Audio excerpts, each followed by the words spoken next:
धन्यवाद, आपका स्वागत है। खबरों में बढ़ेंगे आगे, बात करेंगे खूंटी के अड़की थाना क्षेत्र के लेवेद गांव में पुलिस और माओवादियों के बीच जमकर मुठभेड़ हुई। मुठभेड़ में एक नक्सली रमेश पाहन मारा गया, जबकि पुलिस ने दूसरे नक्सली लाल मोहन पाहन को गिरफ्तार कर लिया। घटनास्थल से 2 बंदूक, 8 कारतूस समेत विनाश के कई सामान बरामद किए गए हैं। खूंटी एसपी अनीश गुप्ता ने बताया कि पुलिस को सूचना मिली थी कि उग्रवादी लेवेद गांव में मौजूद है। इसी सूचना पर पुलिस ने कार्रवाई की और उन्हें सफलता मिली। एसपी ने 2 और नक्सलियों के घायल होने का भी दावा किया है। सर्च अभियान अब भी जारी है। खूंटी जिला के अड़की थाना क्षेत्र में लेवेद गांव के बगल में जंगल है, वहीं पे सूचना थी कि कुछ हथियारबंद नक्सली कैंप लगाए हुए हैं और उसी के सत्यापन में एक टीम का गठन किया गया था, जिसमें सीआरपीएफ 94 की 2 कंपनी थी, अल्फा और इको कंपनी। ये जब उस क्षेत्र में पहुंचे तो नक्सलियों की ओर से फायरिंग शुरू हो गई।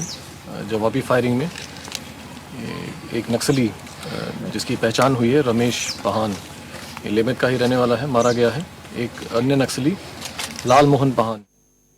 रांची पुलिस ने एक बड़े वाहन चोर गिरोह का खुलासा करते हुए 2 अपराधियों को गिरफ्तार किया है। गिरफ्तार अपराधियों के पास से पुलिस ने चोरी के 16 ऑटो और एक ट्रक भी बरामद किए हैं। रांची में सक्रिय इस गिरोह के अपराधी ऑटो, ट्रक और कार चुराकर दूसरे शहरों में बेचा करते थे। साथ ही चोरी किए गए वाहनों के पार्ट्स पुर्जे बदलकर उसे औने पौने दाम में बेच देते थे। सुखदेव नगर थाना क्षेत्र में लगातार ऑटो चोरी के बढ़ते मामलों को लेकर पुलिस हरकत में आए, जिसके बाद ये खुलासा हुआ। इधर ऑटो पकड़े जाने की सूचना पर चोरी के शिकार पीड़ित लोग थाना पहुंचने लगे। छापामारी किया गया अलग अलग जगह पे, इसमें 2 लोगों का गिरफ्तारी हुआ है।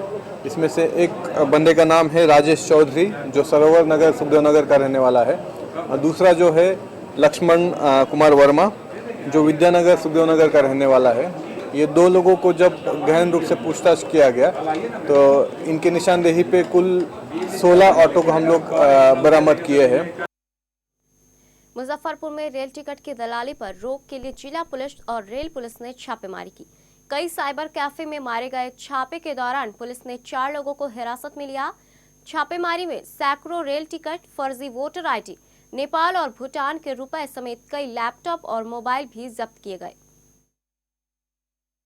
रात को ये है कि मुजफ्फरपुर रेलवे जंक्शन के करीब सिद्धार्थ होटल के ऊपर भारत और गूगल नाम की संस्था के द्वारा बड़े पैमाने पर रेलवे के टिकट का फर्जरी एवं जालसाजी काम करके बड़े ऊंचे दामों पर टिकट का बिक्री हो रही है और इसमें कई दलाल और रैकेट्स काम कर रहे हैं। इस आधार पर वरीय पुलिस अधीक्षक मुजफ्फरपुर के नेतृत्व में दिशा निर्देशानुसार छापेमारी दल का गठन किया और छापेमारी चल रही है। अभी तक जो है 34,000 रुपये, 100 से अधिक टिकट और कई लैपटॉप और अन्य उल्लेखनीय वस्तु प्राप्त हुई है, जिसका अनुसंधान और छानबीन चल रहा है। किशनगंज के मारवाड़ी कॉलेज में इंटर में पढ़ने वाली छात्रा सोमवार से गायब है। वो कोचिंग के लिए निकली थी लेकिन घर नहीं पहुंची। 17 साल की राज कविता के अपहरण को लेकर पिता ने थाने में आवेदन दिया है। परिजनों ने थाने में छात्रा के अपहरण का आरोप पड़ोसी लड़के पर लगाया है। उनका कहना है कि पड़ोस में रहने वाला राजेश लड़की के साथ छेड़खानी करता था। एक बार युवक की पिटाई भी की गई थी, जिसके बाद युवक लगातार अपहरण कर जान से मारने की धमकी दे रहा था। हरिंगोला का एक राज किशोर नाम के व्यक्ति ने आवेदन दिया है कि उनकी लड़की राज कविता का अपहरण हुआ, जो इंटर में पढ़ती थी। उम्र तो 18 वर्ष उन्होंने लिखा है आवेदन में, और कंप्लीट प्रेम प्रसंग का मामला है, क्योंकि पहले भी उस लड़की से कुछ संबंध था, तो ये लोग इंटरफेयर किए थे गार्जियन को, और वो लड़का भी गायब है घर से। उसी के विरुद्ध नामजद प्राथमिकी भी दर्ज की गई है। यह प्रेम प्रसंग का मामला है और उसको ट्रेस किया जा रहा है। उसकी बरामदगी की पूरी प्रयास की जा रही है। बेगूसराय में ठंड से लोग परेशान हैं। सर्दी का सितम जारी है। बेगूसराय में मंगलवार को सबसे ठंडा दिन रिकॉर्ड किया गया। डीएम मनोज कुमार ने शीतलहरी को देखते हुए सभी स्कूलों को 17 जनवरी तक बंद करने का आदेश दिया है। लोग गर्म कपड़े और अलाव के सहारे किसी तरह समय काटने की कोशिश कर रहे हैं।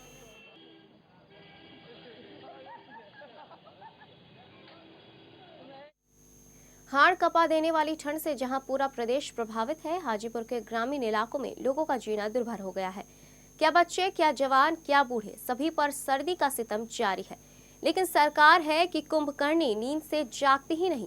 फरमान जारी कर अपने कर्तव्यों की इतिश्री समझने वाली सरकार और प्रशासन ने इस बार भी हर चौक चौराहे पर अलाव की व्यवस्था करने का आदेश तो जारी कर दिया, लेकिन कहीं अलाव जलाया नहीं गया, जिससे कई लोग ठंड के शिकार भी हो गए।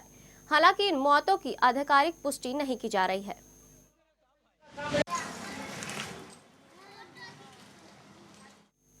पटना सिटी में मारवाड़ी युवा मंच ने गरीब और लाचार लोगों के बीच कंबल बांटे। इस मौके पर बीजेपी नेता नंदकिशोर यादव ने गरीबों को खिचड़ी खिलाकर कंबल दिए। इस मौके पर बीजेपी नेता नीतीश सरकार पर हमला करने से भी नहीं चूके।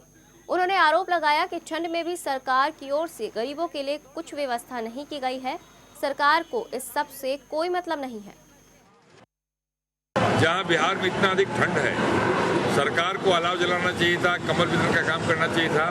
सरकार ने अपने दायित्व का निर्वाह नहीं किया, लेकिन समाजसेवी संगठनों ने, खास करके मारवाड़ी युवा मंच ने, उन गरीबों के बीच में कंबल बांटने का कार्यक्रम तय करके उनके बीच में वितरण करके एक पुण्य का काम किया है।